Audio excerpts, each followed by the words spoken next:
各位觀眾，繼續歡迎大家收睇我哋嘅週一長談。喺我哋今次嘅討論裏面咧，係講到中國同加拿大之間因為外交嘅事件孟晚舟嘅緣故咧，而所引致到嘅一輪嘅風波嘅。咁究竟呢一切嘅難題喺我哋今一屆嘅聯邦自由黨政府裏面點樣可以去解決到，而點樣可能夠去將呢啲嘅糾紛又化解成為轉化成為一啲對我哋加拿大嘅機會咧？我哋今日好高興咧，有戴國偉先生 Stockwell Day 咧喺我哋當中。Stockwell Day, we welcome you again. The first question we're going to ask you is about risks. Now, in the last section or segment, we talked about what could be the worst case scenario. What are the risks here if this case drags on for another 6 months or even worse? You know, given the Canadian judicial system, how efficient it is and how thorough it is, it's imaginable that if U.S. file a case, Canada could be providing a judgment, a final judgment, a year from now, 6 months from now. And what would be the risk if this dragged on for 6 months or a year or even longer, in your view? Well, anytime a situation continues to be prolonged, the tendency is both sides can dig themselves in more and more. And then it becomes more difficult to resolve. And also bad feelings come from that, just like in any relationship, a friendship or a marriage. If both sides, if neither side wants to budge, that starts to affect the relationship, and it starts to affect how they deal with other challenges and other problems. It means that opportunities could be missed.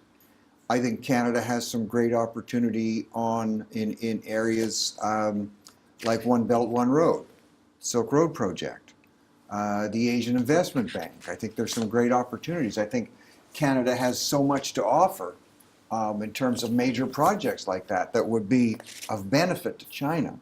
But Canada's expertise in infrastructure and cold weather technology, in all of these things, you know, we could benefit the project, benefit it diplomatically, and we benefit ourselves, obviously. So that would just be one example. If, generally speaking, as it begins to affect trade, as I think it could, then there's certainly missed opportunities on both sides. Canada has a lot to offer China. China has a lot to offer. I'm involved, I don't mind being transparent about this, in a project, a proposal for an oil refinery project on the West Coast, where it would make accessible to China very important refined oil and gas products, which could be a benefit to China, for instance. There are many things that Canadians would like to purchase from China, not just goods, but services, where China has increasingly developed areas of expertise, which they're marketing all around the world. The other risk is that, and here's the risk I think is greater for China, there is sort of a diplomatic, political risk that anytime there's a dispute, whether it's between two people or whether it's between two countries, if one person is seen to be overpowering the other unnecessarily and bullying and things like this, then that hurts their image. So, you know, there's a number of risks on the personal side, on the diplomatic side, the business side, travel, tourism, investment. There's a lot at stake here. Right. So you mentioned that there are things that Canada can offer to China. You also mentioned about the image challenges that China is likely to face further down the road. What would you have advised China to do differently, and what could the Chinese regime learn from this exercise, from this experience with Meng Wanzhou? How to deal with a middle power such as Canada, but nonetheless it's a Western country? Well, a couple of things. First of all, obviously, we've learned a lot about how to deal with the United States. They're our biggest neighbor. Yep. We benefit tremendously from trade, of course. We always will. And when you're living next door to a very large neighbor, you learn how to accommodate so you don't get crushed in the process. We also, when people from another neighborhood, in this case China, who are interested in the big neighbor, want to know some things about how to deal with that neighbor, it's sometimes good to consult with the other neighbor and say, how do you get along? What do you do when this happens? How do you make progress? How do you gain some advantage with that big neighbor? So, you know, Canada has always been able to be a broker of sorts in terms of helpful information to other countries who are, let's say, dealing with some of the challenges of the United States. So China could benefit from that. And right now, and actually always in Canada, despite the fact we have a wonderful trade relationship with the US, as you know, there's always a little bit of pushback about the United States. There's always some feeling of animosity towards the United States. And we will often take the position of another country and stand up for what is a concern to them.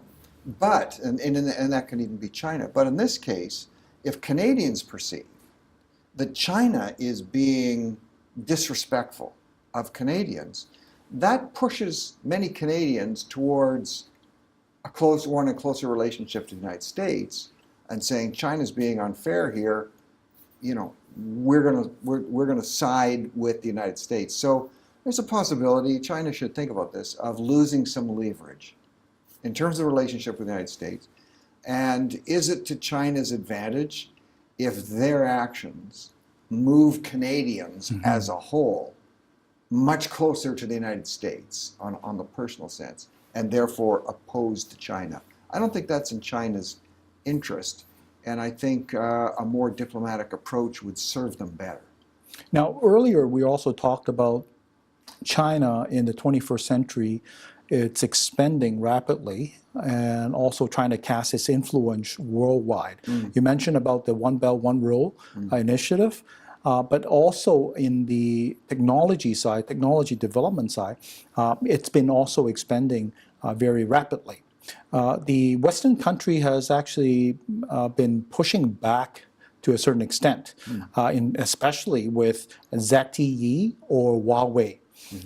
Some in Canada, when you talk about Canadians, have the opinion that perhaps this is the time to actually let companies like TELUS suffer the investment that TELUS has invested in Huawei, so that we could actually stick with our Western allies, the US, the UK, New Zealand, Australia, etc.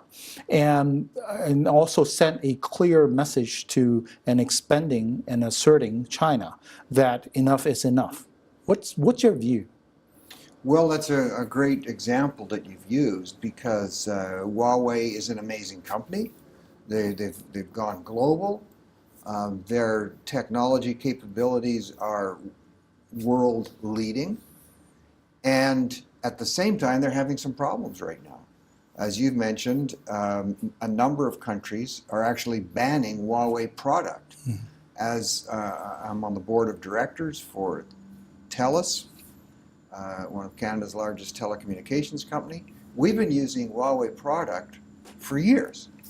Not in the core of our business for security reasons and others, but in a lot of their technology. And the product we've been using from them, which is more than just, you know, I mean, I use an Apple phone, but many Canadians have been using Huawei, and they really like the product of the phone. Yep. The products that TELUS use, and we don't just sell their phones, and most Canadian companies sell Huawei phones, but we use elements of their technology, things called switching mechanisms for handling flows of traffic in cyberspace and things like this. But we have always worked very closely with what's called the Canadian Security Establishment. These are the security agencies that work with security for our armed forces, for CSIS, for our intelligence agencies, for our National Police Force, the RCMP. And what we do, we work with their top technologists.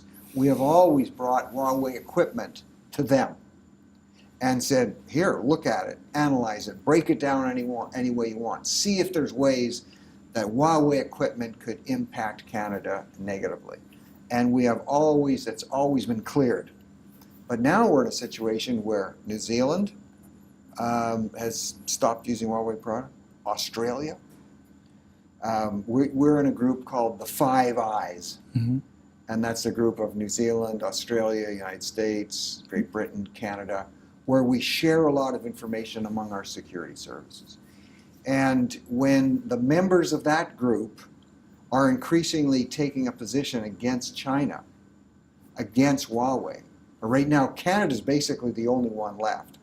Great Britain now is reconsidering. They don't know if they will totally ban all Huawei product, but they're under pressure. So if we're the only one left of the Five Eye group, these 5 countries, saying Huawei product is okay, and China keeps pushing Canada, then Canadians are going to start saying, you know what, forget Huawei. Matter of fact, early this morning I got a message from somebody who had seen me. I do a national political TV show once a week. On CBC. We were talking about some of this yesterday. Right. And this person got in touch with me. I don't know who they are, but just this, and it's growing. The number of people are saying that they use TELUS, they like TELUS products and services, they've been a customer of TELUS for years, but now seeing what China's doing, they're saying maybe we shouldn't be dealing with Huawei. So it's starting to actually manifest itself in terms of some resentment towards Chinese companies. And I don't think China wants that. They should be working, I think, a little closer to see if there's a better and more diplomatic way that these things can be resolved without it further hurting their own companies. Right. 隨住中加之間嘅關係咧，喺呢一段時間裏面每日嘅緊張咧，我諗其實有好多事情加拿大政府咧係可以去做出嘅。就正如啱啱戴國偉先生所講嘅，加拿大政府點樣去處理孟晚舟呢個引渡嘅例子呢個案例咧，會直接影響到中國對加拿大嘅一啲嘅處理。同時間咧，中國政府點樣去向世界嚟到展示佢嗰個大融和，亦都明白到唔同嘅法律制度之間所帶嚟嘅一啲嘅分別咧，亦都係正好一個機會俾中國嚟到去展示俾世界聽，佢係一個21世紀嘅強國。咁好可惜咧，喺似乎呢兩個嘅例子當中咧，我哋發覺似乎兩個國家都冇去能夠做到佢能夠達到嘅一個機會嘅。咁呢樣嘢係令人感到非常之關心，亦都係令我哋加拿大嘅華人咧，亦都係非常之留意呢件事㗎。我相信喺將來以後嘅節目咧，我哋嘅周一長談會繼續有機會同大家留意中加關係發展，因為孟晚舟嘅呢個引渡條款所帶嚟嘅一啲嘅爭拗嘅。咁我今日嘅時間到此為止，亦都節目咧因為咁要完畢，我哋喺度咧再一次多謝戴國偉先生 Mr. Stockwell Day we thank you， 亦都多謝各位喺電視機面前嚟到收睇我哋節目嘅，我哋下一次再見，多謝大家。